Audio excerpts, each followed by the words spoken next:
Hello everyone, welcome back to our channel. हमारा channel जो है, जैसे कि आपको पता है, डेडिकेटेड है नर्सिंग एंट्रेंस एग्जाम के लिए, आप सभी को ट्रेन करने के लिए। और क्योंकि आज की हमारी दूसरी वीडियो है, तो आज इस वीडियो में हम देखेंगे कि नर्सिंग के जो एग्जाम्स है उनकी प्रेपरेशन 11th-12th के बच्चे कैसे करें, यानी कि कैसे अप्रोच करें नर्सिंग एंट्रेंस एग्जाम को। जिन बच्चों का ड्रीम ही नर्सिंग कॉलेज में जाना है, उस ड्रीम को कैसे हम सक्सेसफुल बना सकते हैं कुछ सिंपल स्टेप्स में या कुछ सिंपल मटेरियल पढ़ के। आज हम ये देखेंगे कि क्या क्या एक्चुअली सिलेबस होता है नर्सिंग एग्जाम का। तो देखिए, नर्सिंग के एग्जाम में जो है वो 3 मेजर सब्जेक्ट्स आते हैं। वही आपकी क्लास 12th के सब्जेक्ट बायोलॉजी, फिजिक्स और केमिस्ट्री। मेरा फील्ड बायोलॉजी से है, तो आज मैं आप लोग को बायोलॉजी की चीजें बताऊंगी कि बायोलॉजी का क्या सिलेबस होता है और कहाँ से क्वेश्चंस आते हैं, कहाँ से हमें पढ़ना शुरू करना चाहिए। तो चलिए शुरू करते हैं नर्सिंग के एग्जाम का सिलेबस। तो बिल्कुल आप जो है आपकी स्क्रीन पे 2 बुक्स देख रहे हैं, ब्यूटीफुल सी बुक्स है। एनसीईआरटी है ये दोनों, बायोलॉजी की एनसीईआरटी एक है 11th की एनसीईआरटी और एक है 12th की एनसीईआरटी। जी बिल्कुल। अब आप कहेंगे मैम ये तो स्कूल में पढ़ते हैं बोर्ड्स के लिए, तो जो बोर्ड्स का सिलेबस होता है वही नर्सिंग एंट्रेंस का सिलेबस होता है। उसके लिए अलग से कोई भी बुक आपको खरीदने की या प्रैक्टिस करने की जरूरत नहीं है। अगर आपने इस एनसीईआरटी को बहुत अच्छे से एब्जॉर्ब कर लिया, बहुत अच्छे से समझ लिया, तो नर्सिंग एंट्रेंस एग्जाम आपके लिए बहुत आसान हो जाता है। कुछ अलग से कोई बहुत बड़ी बड़ी बुक्स पढ़ने की जरूरत नहीं होती। सिर्फ ये 2 बुक्स पढ़िए, खूब सारे एमसीक्यूज की प्रैक्टिस करिए, इतना मोर देन सफिशिएंट होता है नर्सिंग एंट्रेंस एग्जाम के लिए। तो अब देखते हैं हम कि इन 2 बुक्स में क्या कंटेंट है, क्या क्या आता है। जिन बच्चों को जो है वो प्रॉपरली पता नहीं है कि हर चैप्टर में क्या है, तो आज इस वीडियो में आपको पता चलेगा कि हर चैप्टर में क्या है, इंट्रोडक्शन क्या है हर चैप्टर का, क्या सीखते हैं हम हर एक चैप्टर से और क्या पढ़ेंगे हम उस चैप्टर में। मैं हर चैप्टर के बारे में थोड़ा थोड़ा ब्रीफ में बताऊंगी और अगली वीडियो में हम ये देखेंगे कि नर्सिंग का क्या स्कोप है। और उसके बाद हम ये सीखेंगे हर चैप्टर के बारे में कि कौन कौन से चैप्टर्स हैं और उस चैप्टर में क्या इंपॉर्टेंट है। तो चलिए शुरू करते हैं। सबसे पहले मैं शुरू करूंगी 12th स्टैंडर्ड के कंटेंट से, यानी कि 12वीं कक्षा 12th क्लास जो है उसमें क्या क्या आता है। ये मैंने इंग्लिश का कंटेंट दिया है, इंग्लिश मीडियम का। जो बच्चे हिंदी मीडियम में पढ़ते हैं उनके लिए ऐसी ही एनसीईआरटी जो है वो हिंदी में प्रिंटेड होती है। वो हिंदी मीडियम वाले बच्चे हिंदी की एनसीईआरटी रेफर करें, उनके लिए वो लैंग्वेज आसान होगी। और इंग्लिश मीडियम वाले बच्चे इंग्लिश की एनसीईआरटी रेफर करें, उनके लिए ये लैंग्वेज आसान होगी। तो 12th क्लास की अगर हम बात करें तो पहला चैप्टर आता है रिप्रोडक्शन इन ऑर्गेनिजम्स। बोर्ड से आपका ये चैप्टर हट चुका है, यानी कि बोर्ड के एग्जाम्स में अब ये चैप्टर नहीं आता है आपका, पर एंट्रेंस एग्जाम में, नर्सिंग एंट्रेंस एग्जाम में इस चैप्टर से क्वेश्चन आते हैं।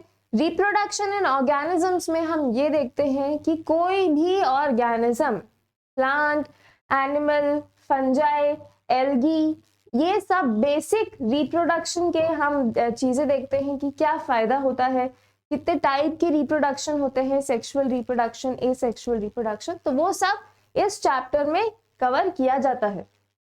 फिर है sexual reproduction in flowering plants. इस चैप्टर में हम देखते हैं कि जितने भी आसपास हमारे पेड़ पौधे हैं, जो प्लांट्स हैं, उनमें रिप्रोडक्शन कैसे होता है, यानी कि एक पौधे से दूसरा पौधा कैसा बनता है, फ्रूट कैसे बनता है, फल कैसे बनता है, बीज कैसे बनता है, एक बीज से पौधा कैसे उगता है, ये सब sexual reproduction in flowering plants में है। और इसकी थ्योरी के साथ साथ इस चैप्टर में कई सारे डायग्राम्स भी हैं जिससे क्वेश्चन आते हैं। थर्ड चैप्टर है ह्यूमन रिप्रोडक्शन और फोर्थ चैप्टर है रिप्रोडक्टिव हेल्थ। ये दोनों चैप्टर्स लिंक्ड है। ह्यूमन रिप्रोडक्शन में हम पढ़ते हैं कि एक इंसान से, 2 इंसानों से जो है एक बेबी फॉर्म कैसे होता है, एक बेबी कैसे बनता है। हमारे जो है सेक्सुअल ऑर्गन्स के बारे में पढ़ते हैं, मेल्स में टेस्टिस, फीमेल्स में ओवरीज, फीमेल्स में मेंस्ट्रुअल साइकिल के बारे में पढ़ते हैं हम इस चैप्टर में।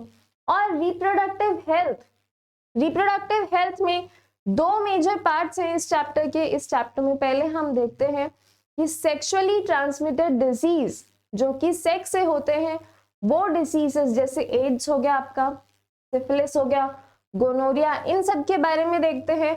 और फिर हम देखते हैं कि क्या क्या कॉन्ट्रासेप्टिव मेथड्स है, यानी कि बर्थ कंट्रोल के मेथड्स देखते हैं हम रिप्रोडक्टिव हेल्थ में।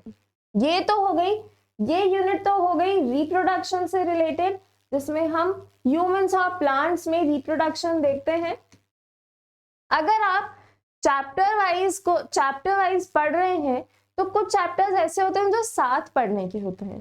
तो जब आप फर्स्ट चैप्टर शुरू करें तो मेक श्योर कि ये पहले के 4 चैप्टर्स आप एक साथ पढ़ें, क्योंकि अक्सर ये चारों इंटरलिंक्ड चैप्टर हैं, आपको अच्छे से समझ आएगा अगर आप एक साथ पढ़ेंगे तो। फिर आता है आपका principles of inheritance and variation. ये चैप्टर नाम इतना भयंकर है पर ऐसा कुछ भी नहीं है, क्योंकि आप ऑलरेडी 10th स्टैंडर्ड में मेंडल के नियम, मेंडल्स लॉ पढ़ चुके हैं। ये चैप्टर पूरा मेंडल्स लॉ पे ही बेस्ड है। एनसीईआरटी में 5th चैप्टर पहले दे रखा है principles of inheritance, molecular basis of inheritance से, पर मेरी बात माने तो पहले मॉलिक्यूलर बेसिस ऑफ इनहेरिटेंस पढ़े। मॉलिक्यूलर बेसिस ऑफ इनहेरिटेंस में जब आप डीएनए का स्ट्रक्चर पढ़ेंगे, आरएनए का स्ट्रक्चर पढ़ेंगे, तो प्रिंसिपल्स ऑफ इनहेरिटेंस समझने में आसानी होगी। तो पहले मॉलिक्यूलर बेसिस ऑफ इनहेरिटेंस पढ़ें, फिर प्रिंसिपल्स ऑफ इनहेरिटेंस पढ़ें और इन दोनों चैप्टर्स को एक साथ पढ़ें। इसके बाद आता है इवोल्यूशन। इवोल्यूशन में बहुत आसान है, बंदर से इंसान कैसे बना ये देखते हैं हम इवोल्यूशन में। सिर्फ इतना नहीं होता, ये भी देखते हैं हम कि अर्थ कैसे बनी, लाइफ का ओरिजिन कैसे हुआ। ये चैप्टर से बहुत कम क्वेश्चंस आते हैं, 1-2 क्वेश्चंस। तो इवोल्यूशन एक ऐसा चैप्टर है जिससे कि इंसान की रैंक बन सकती है किसी एग्जाम में। किसी एग्जाम को पास करना है तो मेजर चैप्टर पढ़ते हैं, और पास के साथ साथ रैंक अच्छी लानी है तो ये चैप्टर रैंकर्स के लिए है। इस चैप्टर में ऐसे क्वेश्चंस आते हैं जो कि रैंक बना सकते हैं हमारी। फिर है human health and disease. Human health and disease, इसमें हम क्या पढ़ते हैं? इसमें हम उन सभी बीमारियों के बारे में पढ़ते हैं जो कॉमनली इंसान को होती है, जैसे मलेरिया के बारे में पढ़ते हैं जो प्रोटोजोआ से होता है।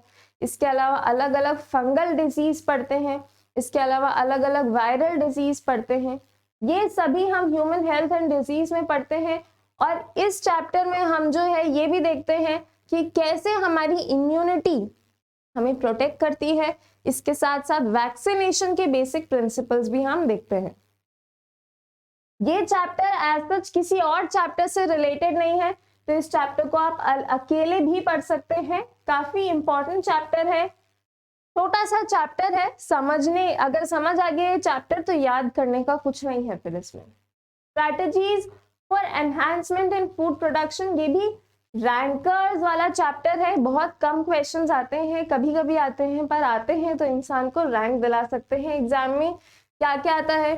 गेहूं की अलग अलग वेराइटीज के बारे में नाम दे रखे हैं, एक एक लाइन से क्वेश्चन आता है इसमें। इसके अलावा और क्या दे रखा है? राइस के अलग अलग वेराइटीज के नाम दे रखे हैं। इसके अलावा अलग अलग मेथड्स बता रखे हैं, आउट ब्रीडिंग, इन ब्रीडिंग, ये सब आता है इसमें। रैंकर्स के लिए है चैप्टर। फिर आता है ये 3 चैप्टर्स जो कि हमेशा ग्रुप में पढ़ने चाहिए, 10th 11th एंड 12th। अलग अलग नहीं पढ़ने चाहिए, ये 3 चैप्टर्स हमेशा ग्रुप में पढ़ने चाहिए, क्योंकि ये तीनों चैप्टर्स इंटर रिलेटेड है। पढ़ने के बाद आपको पता भी नहीं चलेगा कौन सा चैप्टर में से क्या है, ऐसा लगेगा तीनों चैप्टर्स एक जैसे ही हैं। क्या होता है इन चैप्टर्स में? इन तीनों चैप्टर्स में हम ये देखते हैं कि माइक्रोब्स यानी कि बैक्टीरिया इंसान के काम कैसे आ सकता है। अलग अलग बैक्टीरिया से ऐसे ऐसे प्रोडक्ट्स ऑब्टेन करते हैं जो ह्यूमन के काम में आ सकते हैं। जैसे इंसुलिन, पहले क्या होता था? इंसुलिन पिग्स और काउज से मिलता था, पर क्योंकि फॉरेन प्रोटीन था, वो बाहर का प्रोटीन था, तो इससे एलर्जी हो जाती थी डायबिटिक्स को। जिन लोग को मधुमेह है, डायबिटीज है, उनको एलर्जी हो जाती थी पिग्स और काउज के इंसुलिन से। पर धीरे धीरे हमने बैक्टीरिया से इंसुलिन बनाना शुरू किया। जो डायबिटीज का ट्रीटमेंट है, मधुमेह का ट्रीटमेंट है, उससे एलर्जी के चांसेस बहुत कम होने लगे। तो इन तीनों चैप्टर्स में यही पढ़ेंगे हम, अलग अलग प्रोडक्ट्स जो कि बैक्टीरिया या माइक्रोब से बनते हैं। फिर आते हैं लास्ट के 4 chapters, organism and population, ecosystem, biodiversity, environmental issues. ये चैप्टर्स, इनसे बहुत सारे क्वेश्चंस आते हैं और क्वेश्चंस डायरेक्ट एनसीईआरटी की लाइन से आते हैं। लाइंस की लाइंस याद करनी पड़ती है। बहुत आसान से चैप्टर हैं चारों, ऐसा लगेगा आपको कि पढ़ाने की जरूरत नहीं है, आप खुद ही पढ़ ले तो आपको समझ आ जाएगा। तो ये हुआ 12th के सिलेबस का कि नर्सिंग एंट्रेंस में क्या क्या आता है। अब हम देखेंगे 11th के सिलेबस से क्या क्या आता है नर्सिंग एंट्रेंस में। तो दोबारा से मैंने आपकी 11th की एनसीईआरटी का इंडेक्स दिया है। हो सकता है कि आप लोग को क्लियरली नहीं दिख रहा हो, पर मैं एक एक बोलूंगी तो आपको दिख जाएगा, समझ में आ जाएगा। देखिए, तो जो फर्स्ट चैप्टर है diversity in living world, diversity in living world, मैं कहती हूँ 12th ज्यादा आसान है 11th के बजाय। 11th का जो कंटेंट है वो थोड़ा मुश्किल है, थोड़ा डाइवर्स है। जो 12th है वो थोड़ी ज्यादा आसान है एज कंपेयर टू 11th, क्योंकि 11th में चैप्टर्स बहुत सारे और मुश्किल हैं थोड़े। तो डाइवर्सिटी इन लिविंग वर्ल्ड, इस पूरी यूनिट को आपको सिर्फ याद करना होता है, समझने का कुछ नहीं है इसमें। इसमें अलग अलग पौधों के बारे में बताया जाता है, एनिमल्स के अलग अलग डाइवर्स जो ग्रुप्स हैं उनके बारे में बताया जाता है, जैसे इंसेक्ट्स हो गए, मैमल्स हो गए, ईवीज हो गई, इन सब के बारे में बताया जाता है। डाइवर्सिटी यानी अलग अलग तरीके के प्राणी जो इस अर्थ पे रहते हैं उन सब के बारे में थोड़ा थोड़ा बताया जाता है। इस पूरी यूनिट को सिर्फ याद करना होता है आपको। फिर आता है structural organisation in animals and plants. इसमें कुछ नहीं है, अलग अलग टिश्यू के बारे में बताया जाता है कि एक ह्यूमन की या एक प्लांट की बॉडी किन किन चीजों से मिलके बनी हुई होती है, वो बताया जाता है इस यूनिट में, भले ही से प्लांट की हो या एनिमल की। फिर है स्ट्रक्चर एंड फंक्शंस। इस पूरी यूनिट में आपको सेल के बारे में बताया जाता है। आपको पता है कोशिकाएं, एक ह्यूमन की जो बॉडी है वो अलग अलग तरीके के सेल से मिलके बनी हुई होती है। तो इस पूरी यूनिट में आपको सेल के बारे में कई चीजें बताई जाएगी। पूरी यूनिट 3 चैप्टर्स सेल के लिए डेडिकेटेड है। Cell is the structural and functional unit of living organism. इसके बाद आता है प्लांट फिजियोलॉजी। फिजियोलॉजी यानी कि एक प्लांट कैसे काम करता है वो बताया जाता है इस यूनिट में, कि प्लांट खाना कैसे बनाता है, प्लांट सांस कैसे लेता है, प्लांट न्यूट्रिशन कैसे लेता है, प्लांट मिनरल्स कैसे लेता है सॉइल से, ये सब है प्लांट फिजियोलॉजी में। फिर है ह्यूमन फिजियोलॉजी, पूरी 11th क्लास का मोस्ट इंटरेस्टिंग यूनिट ह्यूमंस के बारे में।